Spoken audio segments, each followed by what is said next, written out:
Pozdravljeni, dragi gledalci. Danes bomo govorili o lipicancih. Na zelenih pašnikih Lipice danes živi več kot 300 plemenitih konjev, lipicancev.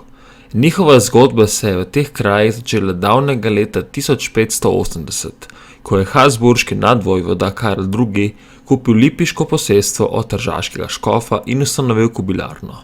A usoda lipicanca in kobilarne v Lipici, ki ima več kot 440-letno tradicijo, je ob koncu druge svetovne vojne visela na nitki. 9. septembra 1943, dan po kapitulaciji Italije, je nemška vojska vkorakala v kobilarno Lipice. Že naslednji mesec, med 10. in 12. oktobrom 1943, pa so iz Lipice odpeljali vseh 180 konj z njihovimi rodovniškimi knjigami v red na Češko v kraj Hostun. Tam so namreč nacisti nameravali vzpostaviti posebno kobilarno s plemenitimi konji, ki so jih pripeljali iz vseh koncev Evrope. Aprila 1945 je bila Evropa v razsulu, Tretji rajh je razpadel, zavezniške sile pa so se prebijale skozi Nemčijo. Sovjetska zveza pa prihaja iz vzhoda. V tem kaosu so na okupiranemu območju Češko-Slovaške v kraju Hostavu se nahajala posebna kmetija. Na tej kmetiji ni samo osebje in orožje, tam so lipicanci, redka visoko cenjena pasma, konj, ki sega več kot 4 stoletja nazaj do habsburške monarhije. Konji, ki jih je nacistični režim zasegal z namenom izboljšanja pasem v skladu z ideologijo o arijski superiornosti. S padcem Nemčije je postalo jasno, da kmetija kmalu ne bo več v nemških rokah. V bližini so bile že zavezniške enote, Američani na zahodu in Sovjeti na vzhodu. Sovjetsko napredovanje je pomenilo neposredno grožnjo konjem. Primeri iz preteklosti so pokazali, da Sovjeti takšnih simbolov aristokracije ne ohranijo. Živali so bile običajno zaplenjene, uničene ali uporabljene brez vsakršne skrbi za njihovo ohranitev. Skupina nemških častnikov in veterinarjev, ki so bili zadolženi za lipicance, se je zato odločila za nenavadno potezo. Stopili so v stik z bližnjimi ameriškimi enotami in jim predlagali dogovor, predaja v zameno za zaščito konj. Ameriški 42. konjeniški izvidniški eskadron, del 3. armade generala Pattona, je prejel prošnjo. Poveljnik polkovnik Charles Reed in njegov namestnik major Robert Andrews sta dobila nalogo pripraviti operacijo.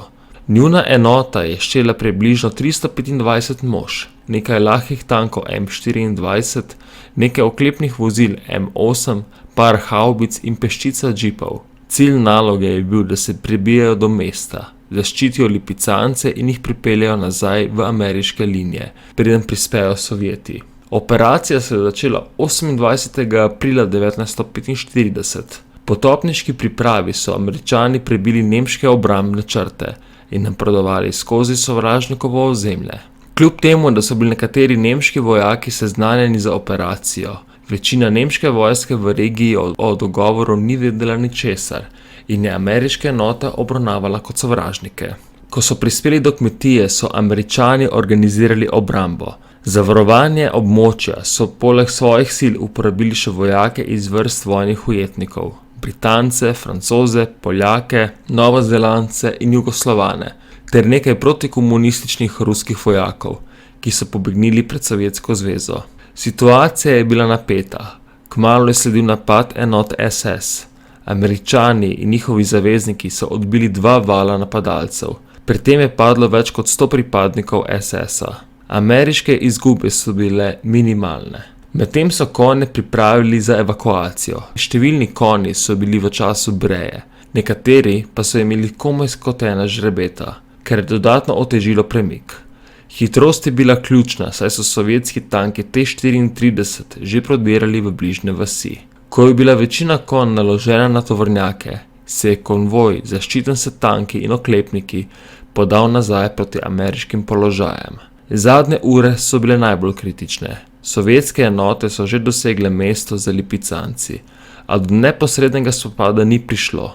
Operacija Kavboj je bila uspešna. Lipicanci so bili pripeljani na varno ozemlje, pozneje pa vrnjeni v Avstrijo, v špansko jahalno šolo na Dunaju.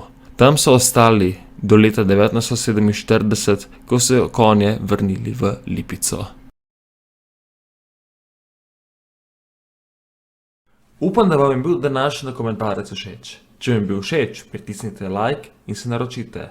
Hvala in lep dan.